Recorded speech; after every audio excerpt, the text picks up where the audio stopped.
কোনো রকমের ক্রিম ছাড়া কয়েক পিস পাউরুটি আর দুধ দিয়ে তৈরি করে নিতে পারবেন মজাদার এই কেকটা। আসসালামু আলাইকুম everyone, welcome back to my video. আজকে আপনাদের সাথে আমি পাউরুটি দিয়ে কেকের রেসিপি শেয়ার করব। অনেক সময় বাচ্চারা হুটহাট কেক খেতে চায়, তখন কিন্তু এভাবে চাইলে বানিয়ে দিতে পারেন।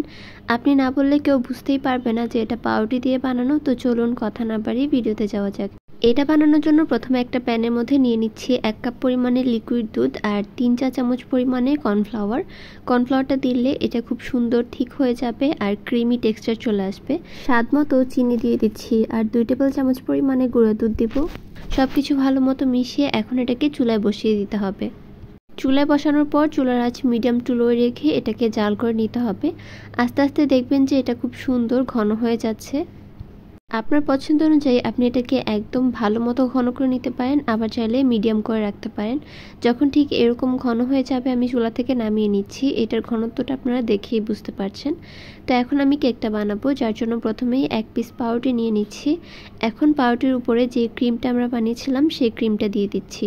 তার উপর আরও একটা পাউরুটির স্লাইস দিয়ে দিব। সেমভাবে আবারও ক্রিমের লেয়ারটা দিয়ে দিচ্ছি।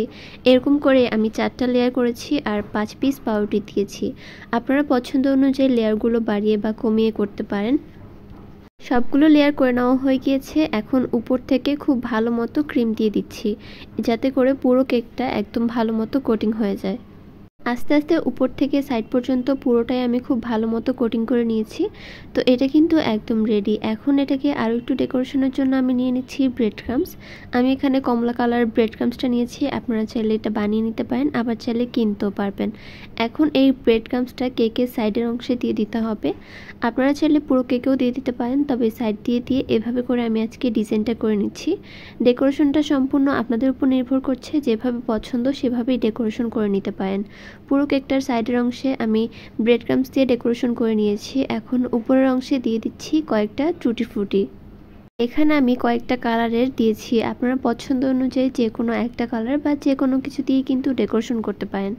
এরপর মাঝখান দিয়ে কয়েকটা কালো কালারের কিশমিশ দিয়ে ডেকোরেশন করে নিচ্ছি। খাওয়া যাবে এমন জিনিস দিয়েই কিন্তু ডেকোরেশন করতে হবে অবশ্যই। তো এটা ডেকোরেশন হয়ে গিয়েছে। এখন মাঝখানের অংশে আমি কিছুটা পরিমাণে গুঁড়া দুধ দিয়ে দিচ্ছি। এতে করে দেখতে যেমন সুন্দর লাগবে, খেতেও আরও বেশি ভালো লাগবে। তো তাহলে কিন্তু মজাদার এই কেকটা একদম রেডি। দেখতে তো পারছেন কত বেশি লোভনীয় লাগছে, আর এটা খেতেও কিন্তু অনেক বেশি মজার ছিল। আমি আপনাদের সাথে কেটেও শেয়ার করছি। অনেক বেশি নরম তুলতুলে সফট হয়েছে এই কেকটা, একদম মুখে দিলেই মিলিয়ে যাবে। বাচ্চারা তো এ ধরনের কেকগুলো অনেক বেশি পছন্দ করবে। ঝটপট যদি কেক বানাতে চান তাহলে কিন্তু এভাবে করে বানিয়ে নিতে পারেন। সময় যেমন বাঁচবে তেমনি খুব সহজে মজাদার কেক তৈরি হয়ে যাবে। আল্লাহ হাফেজ।